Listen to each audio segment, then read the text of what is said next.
25 de julio de 2020, nueva producción para TLB1, Toda la Verdad Primero, de Buenos Aires, Argentina. Desde España, desde Valencia, Carlos Guillermo Senra, presentando un nuevo invitado, un español, un valenciano, escritor, poeta y miembro de importantes sociedades literarias y culturales, Juan Benito Rodríguez Manzanares. Hola Carlos, es un placer estar aquí contigo, es un placer estar con todas las personas que nos van a ver y escuchar a través del mundo y a través de la televisión de Argentina.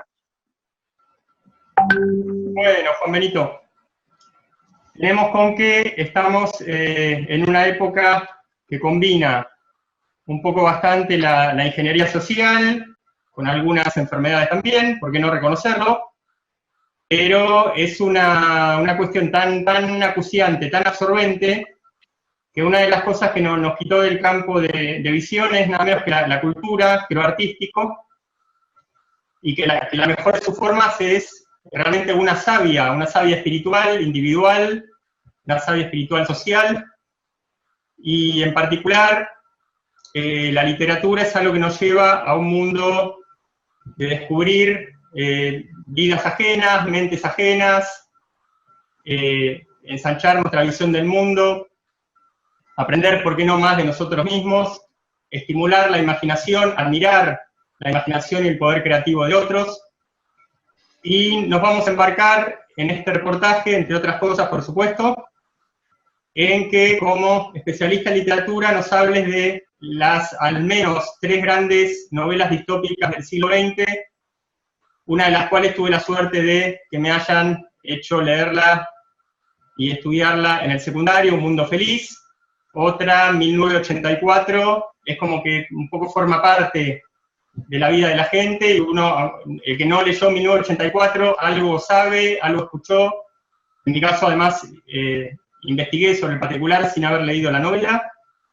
Y una de ellas que descubrí gracias a un artículo tuyo, Juan Benito, que es Nosotros, y por lo cual aprendí que es nada menos que la base de las otras dos.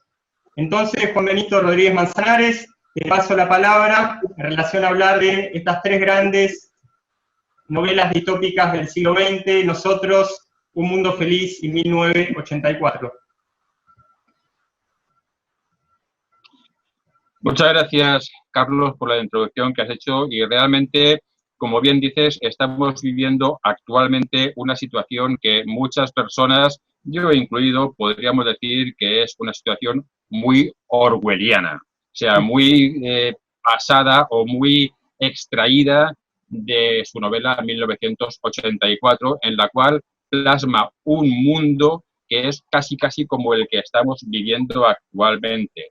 Hay unas personas que se erigen en los que deben de ordenar y mandar el mundo, y los demás los debemos obedecer. Pero antes de meterme en 1984, que fue la última de las 3 novelas que has nombrado, y fue la última y además la que más éxito o la que más fama tiene.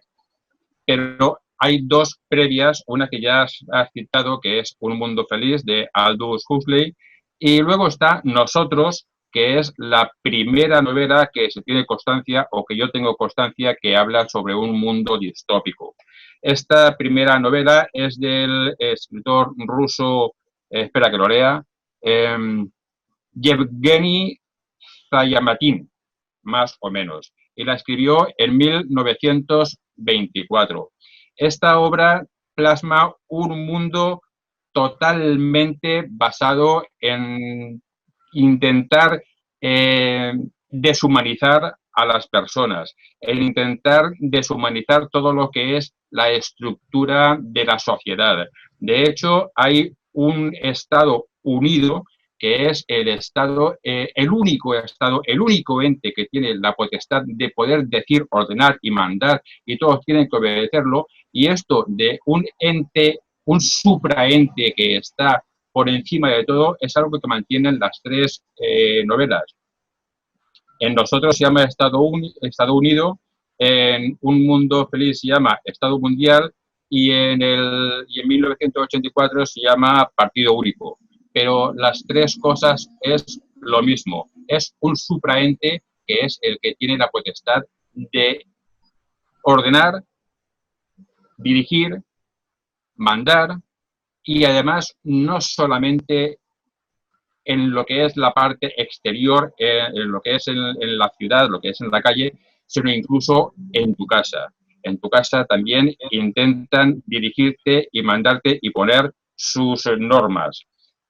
Hay una cosa también que coinciden las novelas, y es que al margen de ese mundo, las tres novelas, pero al margen de ese mundo que es donde todo está supeditado a ese supraente que te está dirigiendo y te está administrando de alguna forma tu vida, y podríamos decir que incluso en algunos casos te está anestesiando o te está facilitando esa droga admitida, como en un mundo feliz que era el soma. Tú te tomabas el soma y con eso ya tenías una visión diferente de lo que era la vida, e incluso llegabas a amar el ser servil, porque una de las cosas del mundo feliz justamente es eso, cómo llegar a amar esa servidumbre a esa persona, a ese supraente que te está, digamos, de alguna forma atenazando. Entonces, esta otra cosa que decía que tienen las tres novelas es que al margen de ese supraente, al margen de esa persona, al margen de ese gran hermano que está siempre vigilándote, hay un mundo exterior donde hay personas que no se adaptan a ese mundo, donde hay personas que necesitan estar fuera de ese mundo. En un mundo feliz, lo tiran fuera, digamos, de esa jerarquía, de esa organización de castas que tienen, porque era una persona que sabía demasiado o tenía demasiada inteligencia, se les había escapado de las manos. Para que no haya habido un mundo feliz, no quiero meterme ni hacer spoiler, como dicen ahora, pero era una serie, una jerarquía de castas donde estaba desde un principio, desde que estaba en embrión y los creaban fuera, tipo laboratorio, pues desde entonces ya sabían qué embrión iba a ir a cada casta para hacer qué. Pero exactamente el protagonista de Un Mundo Feliz, Bernard Marx, creo que se llama, pues le salió mal. Le salió perfecto, pero tenía un pequeño detalle. Era más pequeñito de lo normal. Y eso lo marcó en el sentido de que estaba despreciado por su propia casta y por los demás. Y eso hizo que se planteara la vida de otra manera. Y llegó hasta la conclusión de que lo que estaba teniendo dentro de su mundo, dentro de su ciudad, dentro de su burbuja, no le gustaba. Y al final acabaron pues expulsándolo porque sabía demasiado. Lo mismo pasa con las otras dos novelas, con Nosotros y con 1984, en los que los personajes principales de Nosotros se llama D503 y de 1984 se llama Winston Smith. Les pasa lo mismo. Llegan un momento dado que no se adaptan bien a lo que están viendo, padeciendo y soportando dentro de sus respectivos mundos, y a D503 lo expulsan fuera. En esa novela, en Nosotros, se basa en que esa ciudad, ese mundo, estaba en un mundo, como en una cúpula de cristal, y todo se hacía a la vista de los demás, no había paredes, eran todos cristal, no tenía intimidad. El yo estaba totalmente anulado. De hecho, es tan anulado que los nombres propios de las personas no existían. Eran lo que llamaban hombres número. Así, si no tienes un nombre propio, no puedes tener amor o no puedes tener ese amor propio tuyo. Eres simplemente parte de un engranaje, eres parte de una máquina. Pero ese D503 tiene, digamos, o la suerte o la desgracia que se enamora de I-303. Otro miembro de esa cúpula, de esa organización, de esa civilización, que resulta que a través de ese amor llega un poco el desenlace de lo que es la novela en sí. Nosotros, en esa novela, el amor estaba prohibido, porque decían que el amor llevaba a la rebelión y la rebelión llevaba a no adaptarte a lo que es el sistema y lo expulsan y lo mandan fuera de la cúpula, ¿cómo le llaman? A un estado verde o un mundo salvaje o algo se le llaman, que es lo que había fuera de esa cúpula de cristal. Pero antes de enviarlo fuera, un poco como castigo, le extirpan el ganglio de la felicidad, algo así le llaman. Y ahí 303 la matan para que no pueda tener otras relaciones con otras personas. Y eso pasa también un poco en 1984. Winston Smith se enamora de una tal Julia, si no recuerdo mal, y entre Winston y Julia nace un amor muy bueno, muy bonito, en el cual incluso se escapan fuera de lo que es el núcleo de la ciudad para vivir su amor, para vivir sus relaciones, pero se dan cuenta de eso porque a través de los distintos elementos que aporta George Orwell, estaba la policía del pensamiento y estaban varias entidades y varias personas que van a perseguir, digamos, a los que son felices, a los que no se rigen por lo que les mandan, y lo descubren. Juan Benito, ¿podría hacerse un paralelo entre estos tres autores y, por el otro lado, Leonardo y Julio Verne, en cuanto a considerarlos seres con una gran capacidad para adelantarse a su tiempo? ¿O podemos sospechar de estos tres autores, de estas tres grandes novelas distópicas, como una suerte de agentes masónicos realizando lo que ahora se llama programación predictiva a través de sus obras, predisponiendo a la gente a que lleguen a aceptar como normal una situación como la actual? Vamos a ver, ahí son muchas preguntas en una, o muchas cuestiones en una vez nada más.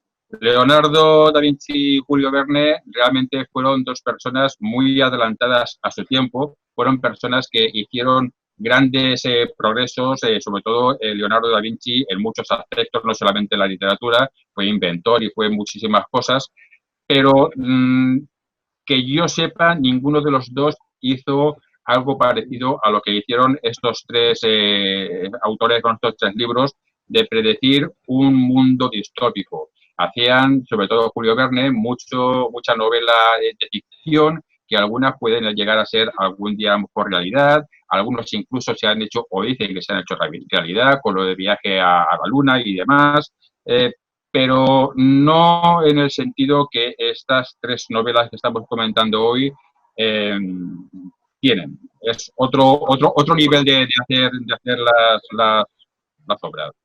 Al margen de eso, que si lo que estamos viendo ahora es algo tipo masónico, es posible que sea así, porque no hace mucho, exactamente hoy, si no recuerdo mal, la ministra de Hacienda, la señora Montero, ha dicho en un vídeo, o me han pasado un vídeo, en el que habla de que España debe posicionarse en una buena postura para el nuevo orden mundial. Y lo del nuevo orden mundial sabemos todos lo que quiere decir, y si no, pues lo que quiere decir es simplemente que lo que conocemos hasta ahora va a irse un poco al traste porque alguien, esa entidad supra que hablaba antes, ese gran hermano que a todo lo va a controlar, que todo lo va a mirar, de hecho ya lo está controlando, pues nos va a hacer, vamos a tener que convulgar con ello, o si no tendremos que hacer como el D503 o Winston Smith o Bernard Marx, no convulgar con el sistema e irte fuera al mundo salvaje, o sea, al mundo donde las tecnologías no están puestas al servicio de la gente que manda y puedas volver a ser tú sin que nadie te dirija. Actualmente es que sabrás que están incluso barajando la posibilidad de que incluso en casa tengas que utilizar mascarilla. O sea, en mi casa utilizar una mascarilla quiere decir que quien lo está diciendo, quien lo está proponiendo, está metiéndose directamente en mi vida privada, está metiéndose dentro de mi intimidad. Quiere decir que ese gran hermano que proponía Orwell, o esas entidades, supraentidades, como el bienhechor que decía nosotros, la novela Nosotros, esas supraentidades están imponiéndonos ya, o tratando de imponernos, ese nuevo orden mundial. ¿Y cómo? Pues siempre se imponen las cosas, o siempre, y si no siempre, de una manera, de la mejor manera, o de una manera muy, muy útil, muy factible, es por el terror. O sea, si tú a una persona la atemorizas con algo, es fácil luego doblegarla y moldearla. Ahora te están aterrorizando y amenazando con el coronavirus, que no digo que no sea real y no digo que no esté matando a miles y a cientos de miles de personas, pero que gracias a ese coronavirus se está haciendo algo que igual es políticamente lo que estaba destinado. De hecho, y no sé si es algo del texto o no sé si es algo de lo que me quieres decir o lo que es el fin de la entrevista, pero hay estudios y hay artículos y hay algún escrito que dice que mucho antes de que la pandemia se pusiera en marcha o se pusiera o fuera una alerta mundial, dentro de un reducido grupo de personas se había hecho un estudio de qué pasaría si una pandemia ahora mismo se extendiera en el mundo y cómo resultaría. Y el resultado de la pandemia es que la segunda ola mataría a millones de personas. Entonces, no sé si me he salido del tiesto al decirte esta última coletilla, pero me parece que estamos viviendo una situación totalmente distópica en algún libro, pero que como es la actual, ya no es distopía, es nuestra realidad. Pero, digamos, en definitiva, el eje de la pregunta era tu consideración acerca de si las distopías creadas por estos tres autores eran voluntariamente predictivas, a suerte de ser una especie de encargo de programación predictiva futura, o simplemente era gente, tal cual Julio Verne, tal cual Leonardo en algunas situaciones, que simplemente se adelantaba a su tiempo. La gente que veía el futuro, que veía, como se decía, veía salir el sol antes que los demás mortales, como se decía acerca de algún líder. Pues realmente esa respuesta no creo que esté en mi mano ni en mano de nadie, o por lo menos nadie a este nivel mío, donde no estoy metido en las grandes o las altas esferas, sobre todo las altas esferas masónicas y tipo Illuminati, que son realmente los que están manejando, o pienso que son los que están manejando el mundo. Simplemente fueron novelas de alguien que realmente tuvieron una iluminación que fue una genialidad, puede ser, pero que puede ser que son novelas que estén basadas en algo que en altas esferas se contó, se comunicó, se barajó y se dijo que en un futuro pasado, 2 décadas pasadas, 3 décadas, vamos a intentar hacer, también es posible. No lo sé, eso cada cual que piense lo que quiera pensar, que fueron simplemente 3 personas que han tenido esa genialidad de tener estas ideas distópicas de unos mundos donde alguien podía controlar a las masas, o simplemente si quieren creer que había algún interés político, algún interés económico, algún interés masónico, algún interés de otra índole, pues también cada uno ya crea lo que quiera. Esa respuesta, Carlos, no está en mi mano. Juan Benito, cronológicamente fueron apareciendo primero Nosotros, luego Mundo Feliz, luego 1984. La segunda y la tercera de estas novelas distópicas tomaron como un referente importante a Nosotros, 1984 tomó como referentes importantes a las dos anteriores. Realmente, George Orwell, en varias ocasiones, en entrevistas que le hicieron, él dijo que había leído y releído varias veces Nosotros. O sea que George Orwell sí que estaba muy interesado en la novela Nosotros y en lo que en Nosotros se contaba. De hecho, yo pienso que, y al igual que yo, muchas otras personas, que es posible que George Orwell se basara en la novela Nosotros para escribir en 1984. Aldous Huxley, que yo haya leído, nunca ha dicho que hubiera leído nosotros o que se basara en nosotros. ¿Que la puedo leer? Es posible. ¿Que no la leyó? Pues también es posible. Eso no lo sé yo y seguramente no lo sabremos ninguno. Lo cierto es que para leer nosotros en español, la gente de España tuvimos que esperar hasta 1970, me parece, porque no la tradujeron. De hecho, cuando se escribió nosotros, y de hecho el lenguaje que tiene es un tanto especial porque la escribió en una época donde Rusia estaba un poco alterada e incluso llegó a ser prohibida. Y al ser prohibida no había posibilidad de que se tradujera a otros idiomas o que pasara las fronteras de Rusia. Que en un momento dado, a lo mejor en inglés se tradujo antes que en español y tanto Orwell como Huxley podrían leerla antes, es posible. Que uno de los dos supiera ruso, también es posible.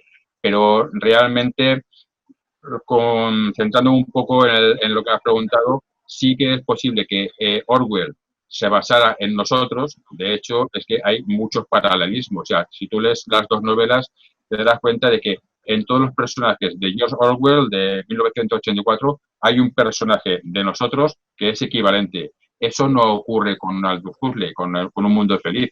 También trata de una distopía, de un sistema que, bueno, pues no es el que debería de ser y que al final es una manipulación de las masas, pero no tiene paralelismos exactos ni con nosotros ni con 1984. Es una novela que va un poquito entre de las tres, la única que va por libre. Y entonces, entre las dos, nosotros y 1984, nosotros que se publicó en 1924 y 1984 que se publicó en 1949, si ves cuál se publicó antes, pues evidentemente puedes deducir cuál es el original y cuál es, si no la copia, sí la que está basada en el original.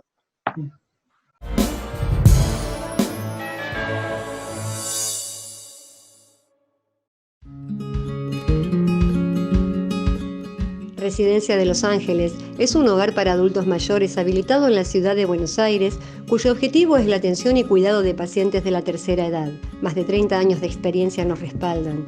Trabajamos con dedicación para cuidar a nuestros abuelos y así ofrecerles la felicidad y comodidad que ellos merecen. Estamos en el barrio Villarreal, pasaje Francisco Bauzá 2372, casi esquina Tinogasta. Comuníquese con María al 11 61 70 45 38. Los esperamos.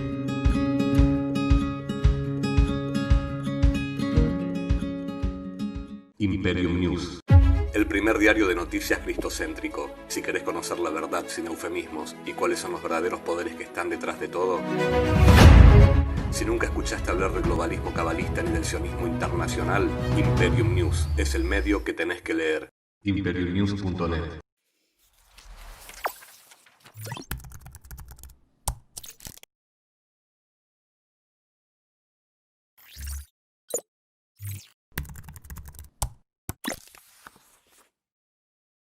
Decir siempre la verdad primero tiene un precio. Pero todos los días, en cada programa, en cada reportaje, en cada esclarecimiento, descubrimos que decir la verdad vale la pena. Decir siempre la verdad tiene un precio. Pero cada vez que recibimos tu apoyo, entendemos que seguir luchando vale la pena. Dependemos de tu ayuda. TLB1. Toda la verdad primero.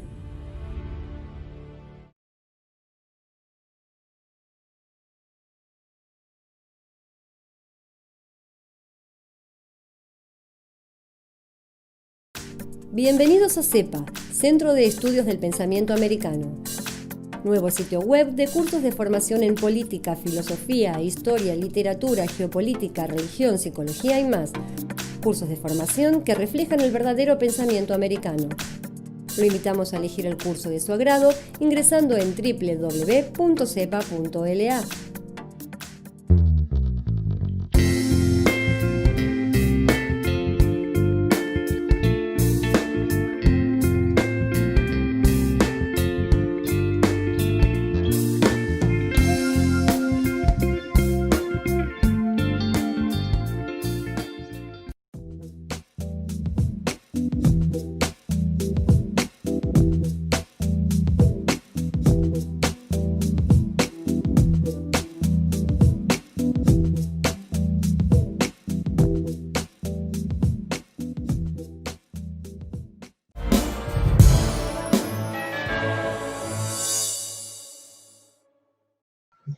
Juan Benito, una breve comparación entre estas tres novelas distópicas en cuanto a una diferencia marcada que pueda o no pueda haber, eso vos nos explicarás, en cuanto a extensión, alguna diferencia marcada en cuanto a ritmo dramático o a más o menos participación de historias secundarias y de personajes secundarias en su desarrollo. En ese aspecto, la más dinámica, la que tiene para mí un poquito más de movimiento, un poco más de carpintería escénica, como se dice en el teatro, es 1984. Porque da más juego a todo, incluso los personajes tienen más movimiento, sales y entras, se desplazan, están en un sitio, de hecho van a otro. La que tiene menos movimiento es Nosotros, porque está basada todo dentro de la cúpula, no salen nunca, y el único que sale es el que expulsan. Entonces está todo dentro de la cúpula, es un poco más sedentaria. De hecho, en la misma novela, si no recuerdo mal, a los que viven dentro le llaman los sedentarios y a los que viven fuera de la cúpula le llaman los nómadas. Entonces, digamos que la que tiene menos movimiento, la que tiene menos, pues menos hacer, menos ir y venir, es Nosotros. Y la que más tiene es 1984, porque ni siquiera están en una cúpula, no existe. Entonces tienen movimiento para poder hacer. Un movimiento también limitado, quien haya leído la novela sabrá que limitado porque tienen siempre que estar, digamos, dentro de los márgenes, dentro de los límites, pero bueno, hay mucho movimiento. Y la de Un mundo feliz, pues digamos que se queda un poco a caballo entre las tres. Y a la hora de leerlas, es lo que te comentaba antes. Nosotros tiene un lenguaje un poco especial, un poco, no voy a decir recargado, pero sí un poquito diferente, porque en la época que se escribió, la forma y sobre todo en Rusia, la forma de hacer las novelas, la forma de expresarse era un poco más compleja de lo que es ahora. Y aunque las nuevas traducciones siempre lo que intentan hacer es suavizar lo que no se entiende bien para, diciendo lo mismo, que sea un poco más cercano el lenguaje, es un poco más compleja de leer. La de Aldous Huxley y la de George Orwell se leen muy bien, son muy sencillitas de leer, no hay complejidad en la forma de leer ni en la forma de redacción, ni utilizan palabras excesivamente complejas. Lo único que sí cabe destacar es que la de 1984 tiene casi un lenguaje propio. De hecho, hablan en la novela de que tienen ciertas palabras que las utilizan de una manera diferente y ciertas palabras que son propias suyas de un lenguaje que tenían ellos ahí. Bueno, pero bueno, son palabras algo así puntuales. Pero lo que es el grueso de la novela es las dos, tanto la de Huxley como la de Orwell, de fácil lectura. Ahora, Juan Benito, viste que en algunas situaciones la literatura sirve como excusa para que los autores hagan como una especie de autobiografía proyectada, o que sean muy autorreferenciales, o que sea, como si se quiere, como una especie de biografía encubierta. ¿En alguna de las tres situaciones hay algún componente de ese tipo? ¿De alguno de estos tres autores estar jugando con un componente autorreferencial o autobiográfico muy marcado? Pues no sabría decirte a esa pregunta porque no conozco las biografías, las vidas ni de uno, ni de otro, ni del otro. No, bueno, en su momento cuando lees el libro siempre te interesas por el autor y lees algo en algún sitio o el mismo libro te dan la contraportada una breve pincelada de la vida, pero vamos, no son referencias y aparte tampoco me acuerdo, no tendría ahora referencias para poder decirte, sí, esta o aquella, es que no, ahí no podría decirte ahora, y te dijera, sería simplemente sacarme yo de la manga. No tendría validez ahora la respuesta esta. ¿Vos podrías hacer una jerarquía en cuanto al nivel distópico o a fatalismo entre las tres, o ves las tres más o menos al mismo nivel, coloreadas por, bueno, la particularidad de cada autor? ¿Se entiende la pregunta? Sí, que digamos que entre las tres distopías, ¿cuál sería la más alucinante o la más loca o la más delirante? Digamos que, como te he dicho antes, Nosotros y 1984 van por el mismo camino, llevan una temática que es prácticamente igual y cada una tiene un poquito su punto de locura, ¿no? O su punto de diferenciación, ¿no? Pero la que llegaría, una de las que llegaría más al extremo, por decirlo de alguna forma, en este caso, a pesar de ser la única que está en contra, o contra no, diferente a las demás, sería Un Mundo Feliz.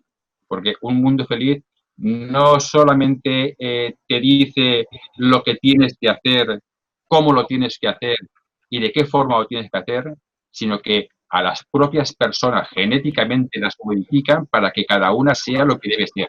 Entonces, eso es, digamos, lo máximo en estas tres novelas, lo máximo, el máximo grado de deshumanización.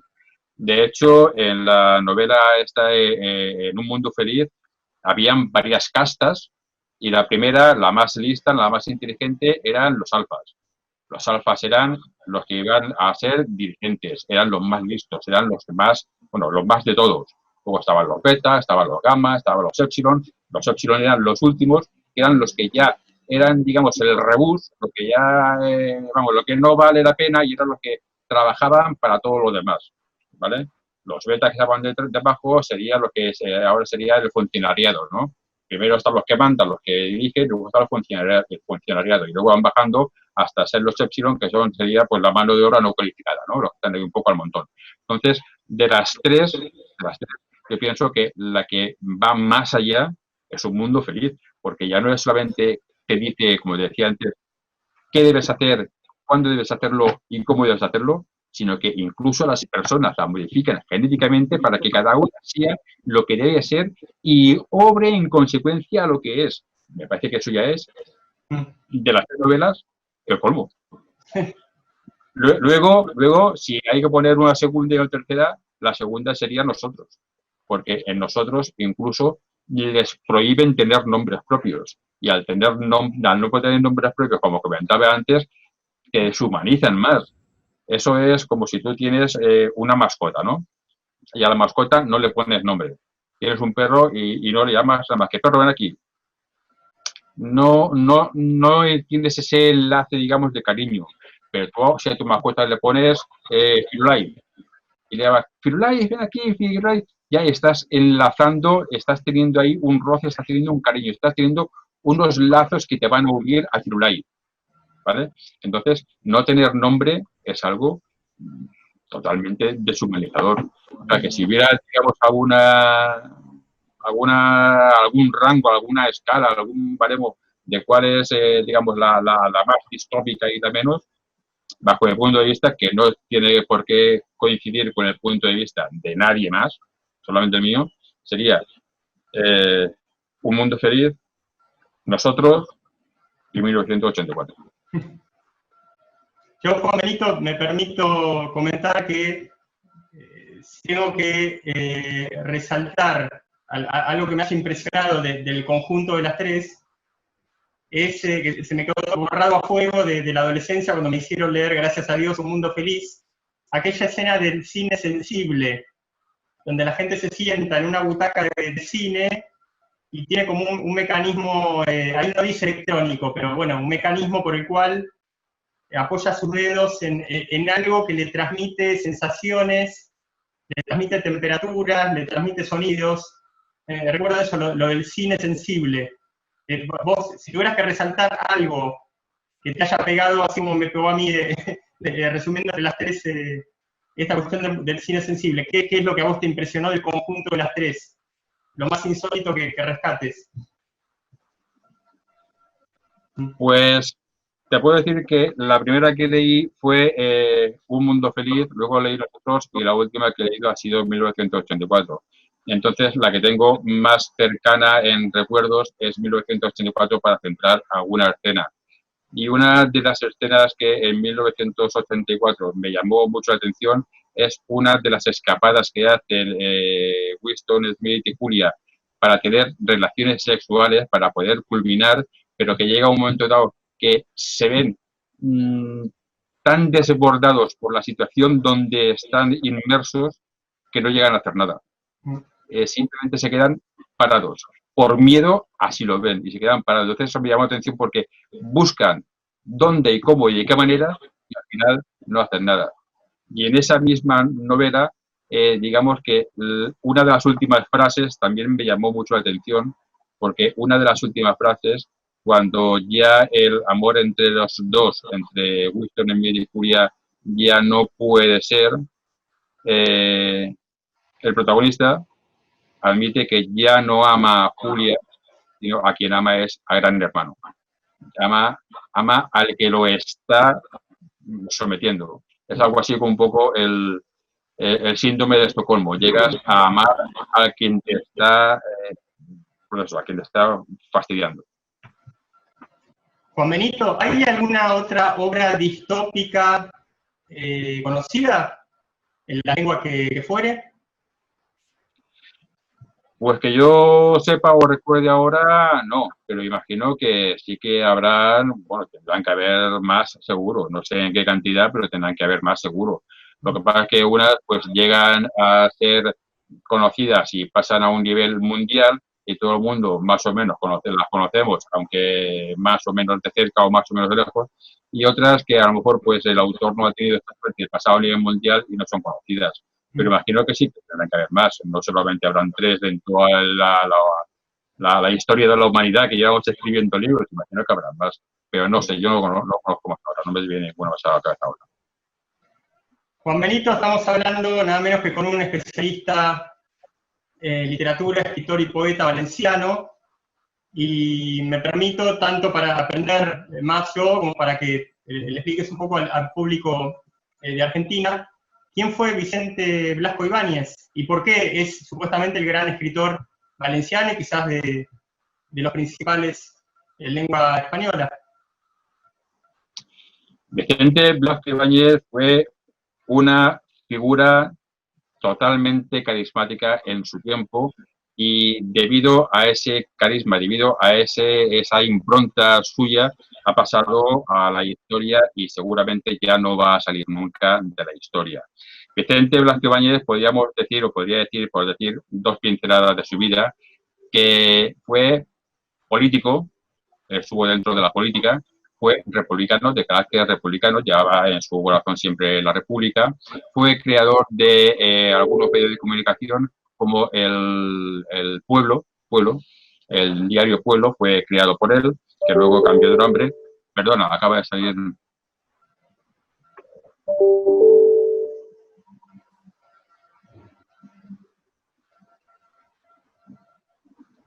Bueno, creó el diario Pueblo y luego estuvo casado en varias ocasiones, dos que por lo menos que yo recuerde. Entonces, una de ellas, la mujer, fue la primera mujer la que le ayudó a tener la fama que ahora tiene. Pero también hay que decir que al margen de eso, si él no hubiera tenido el genio que tenía en la cabeza, si no hubiera sido Blasco Ibáñez, aunque hubiera tenido ese empujón, no lo hubiera podido aprovechar. De Blasco Ibáñez hay varias épocas que se pueden remarcar, aunque la más fructífera o la más conocida o la más importante de él fue la época de la novela costumbrista, donde están enclavadas pues Arena, Cañas y Barro, la Barraca y todo este tipo de novelas, que lo que hacía era plasmar de una forma, ¿cómo decirlo?,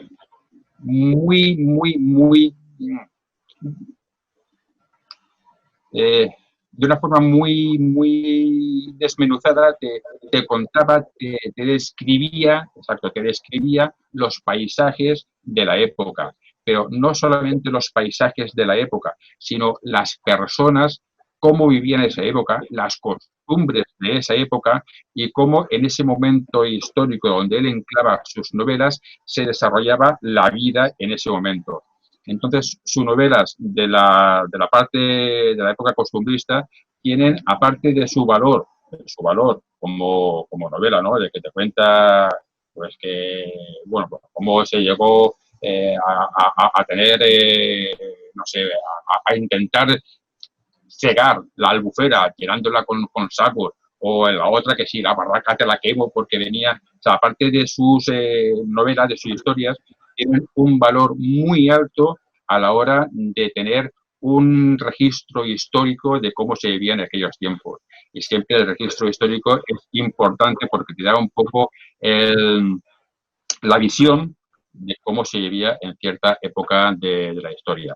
Luego, aparte de esas novelas históricas, tuvo muchísimos éxitos, como una novela que fue muy controvertida en su época y sigue siendo muy controvertida, y es extensa, es larguísima, es muy larga, que es La Araña Negra. La Araña Negra, que trata sobre los jesuitas, o sea, sobre la religión. Y es, bueno, estuvo no, y sigue siendo, ya digo, muy controvertida porque vierte ideas que igual no es lo que la gente espera de una novela de ese calibre. Luego tuvo otros éxitos, como puede ser a lo mejor La Vuelta al Mundo de un Novelista o los Cuatro Jinetes del Apocalipsis, que trata, bueno, por diversos temas, hasta que llegar a la última de sus épocas, donde ya estaba pues muy mayor, ya digamos que su genio o su ingenio estaba un poco de capa caída, y lo último que hizo, si no recuerdo mal, ya hablo un poquito de memoria, fueron unos cuentos cortos que luego al final se reunificaron todos en una novela, que no llega a ser una novela, sino que es un libro de cuentos cortos, un libro en platos.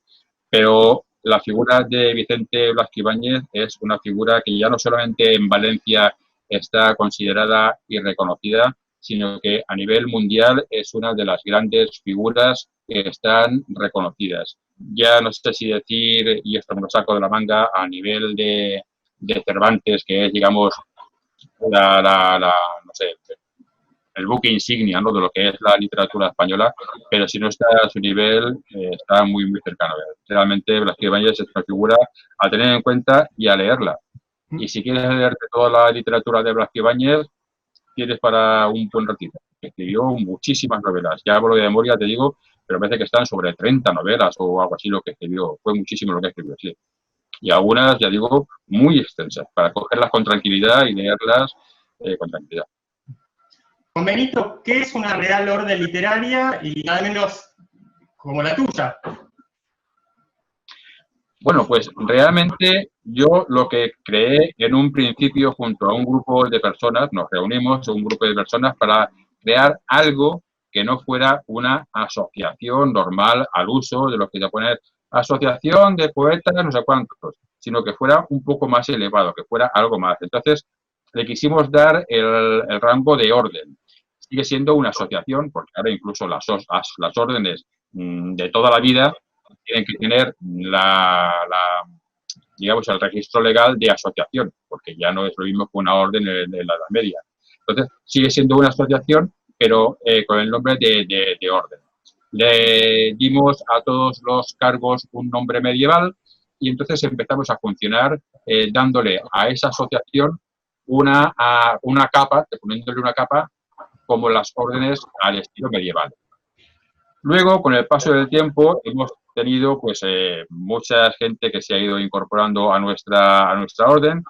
Hemos creado un patronato donde las personas que no están relacionadas con las artes escritas, que es a lo que dedica básicamente nuestra orden, pues pueden unirse, o sea, un médico, un arquitecto, un carpintero, puede unirse al patronato. Entonces, tenemos la vertiente de las artes, sobre todo las artes escritas, y luego también se admiten a todo tipo de arte, ya sean plásticas o sean escénicas, y luego tenemos la vertiente del patronato donde puede unirse cualquier persona. Todo esto funcionaba así hasta que llegó el año pasado, en diciembre, el día 12 o 22, no recuerdo ahora, no me hagas mucho caso, pero bueno, en diciembre del año pasado, que fuimos quien recibió a la Casa Real de Camacajellei, que es la Casa Real que debería, o cuando llegue el momento dado, si alguna vez llega, de que el reino de Hawái vuelva a ser reino y no un estado de Estados Unidos, sería la Casa Real que tendría el rey para ponerlo en activo.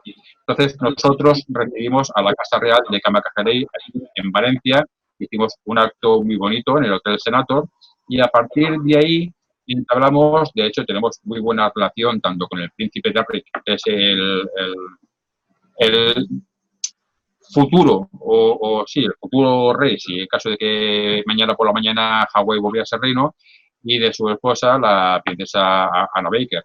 Tenemos muy buena relación Y entonces, estas dos personas, tanto el príncipe como la princesa, nos pusieron en contacto con el rey Gafabusa Solomón I, que es el rey del reino Buñol de Kitara, y el rey Gafabusa pues nos concedió el privilegio de poder anteponer el nombre de real al nombre de nuestra orden.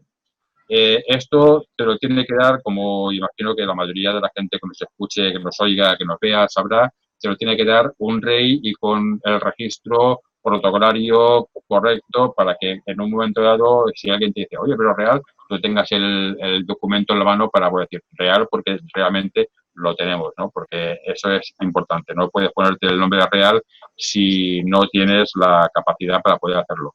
Y entonces el rey Gafabusa I nos concedió el título de real, y a partir de ese momento, que eso fue, si no recuerdo mal, en febrero de este año, febrero de 2020, o enero, bueno, no recuerdo, no más caso, enero o febrero, pasamos a ser Real Orden Poético-Literaria. Y a partir de ahí se nos han unido muchas más personas, pero se nos han unido ya no solamente un abogado o un fontanero o un escritor, sino se nos ha unido gente de la nobleza y gente de la realeza. Tenemos actualmente varios condes, tenemos un barón, tenemos gente que, digamos, importante, que le da visibilidad, prestigio y caché a la Real Orden, aparte de lo que tenemos. De hecho, en nuestras filas se encuentra una persona que es uno de los dirigentes de la UNESCO. Entonces, es, bueno, pues una buena carta de presentación para la Real Orden. Una Real Orden realiza actos, ceremonias, reuniones de lectura, presentaciones de obras. ¿En qué consta la actividad de una Real Orden literaria? Exactamente, la Real Orden Poético-Literaria Juan Benito, como cualquier entidad, puede dedicarse a lo que estime oportuno, no tiene que centrarse en algo. Entonces, nosotros hemos hecho muchas cosas. Presentaciones de libros, hacemos, pero no nos dedicamos en exclusiva a presentar libros. Eso es otro nivel. Recitales, hacemos, pero no al uso como hacen muchas personas o muchas entidades, nos juntamos todos los miércoles y hacemos todo el miércoles un recital. No, nosotros hacemos otro tipo de cosas. Por ejemplo, tenemos un recital estable en la Real Basílica de la Virgen de los Desamparados, aquí en Valencia, y nosotros somos la primera entidad y la única que tiene y que ha tenido un recital estable dentro de la Real Basílica. Entonces, eso es importante, eso es otro nivel. Entonces, nosotros nos dedicamos a hacer, no todas las semanas, no cada 15 días, un acto porque por obligación nos juntamos, no. Hacemos los actos al año que se puedan hacer, 2, 3, 4, 7, pero buscando que sean actos representativos. Dentro de mis libros hay poemarios, hay relatos cortos, libros de relatos cortos, hay un libro con obras de teatro, con parte de mis obras de teatro, hay novelas, hay ensayos. De hecho, ahora mismo estoy acabando un ensayo que habla sobre Palencia, cuando fue capital de la República aquí en España. Y además tengo el gusto, el privilegio, el honor de poder decir que incluso soy el escritor de un libro de texto que durante un tiempo se estuvo empleando en algunas de las academias de aquí de Valencia para enseñar valenciano. Uno de los primeros que hice en valenciano fue un refranero. El refranero le puse un nombre que en valenciano era Entre Ati en Saó, y en español vendría a ser algo así como con gracia y saber hacer, ¿no? Con gracia y alegría, ¿no? Más o menos. Y ese refranero fue el primero que se hacía después de casi 150 años que no había habido un refranero en español. Además, tengo un libro que ese libro ganó el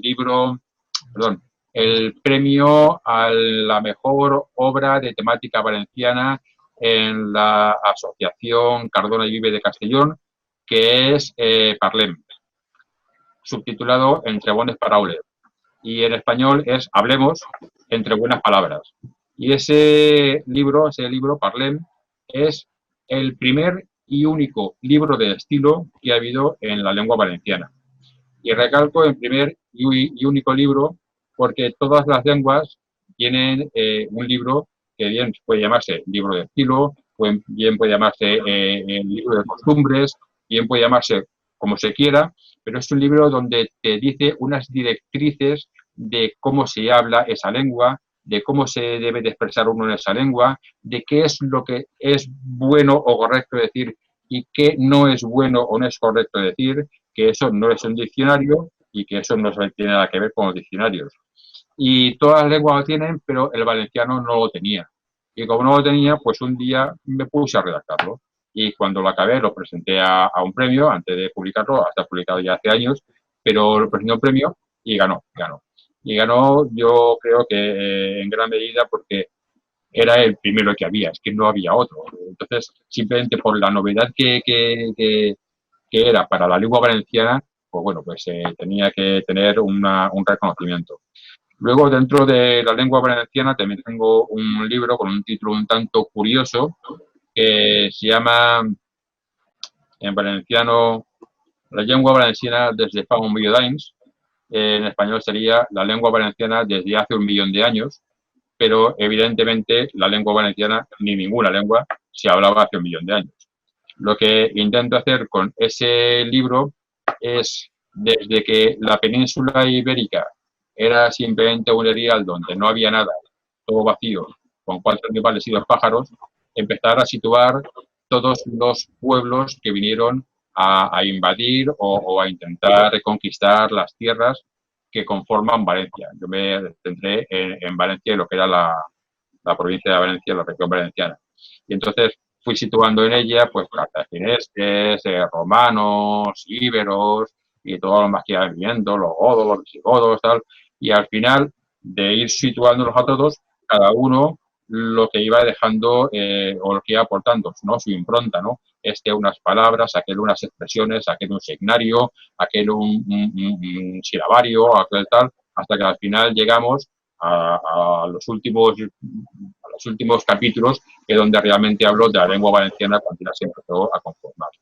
Y en poesía, como imagino que sabrás, y si no, pues yo te lo comento ahora, soy el creador de la rima JB. En poesía empecé mis primeros poemarios, como todavía no existía, pues con poemas de cualquier otra composición estrófica. Una lira, un soneto, una octava real, una octava italiana, lo que sea.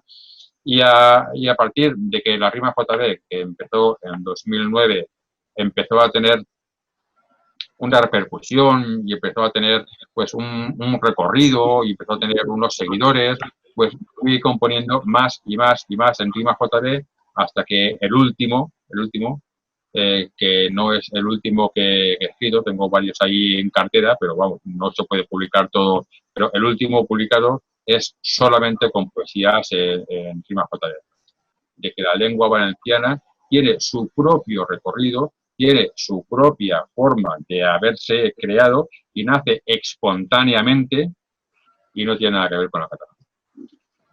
Juan Benito Rodríguez Manzanares, escritor, poeta, especialista en literatura, creador de la Real Orden Literaria. Juan Benito, gracias por recibir a TLB1, toda la verdad primero de Buenos Aires, Argentina. Gracias a ti, Carlos, por haberme convidado y sabes que me tienes a mano para lo que necesites y para todos nuestros amigos que nos estarán viendo y nos verán en un futuro. Muchas gracias por estar ahí y encantado de haber compartido unos minutos con todos vosotros, con todos ustedes.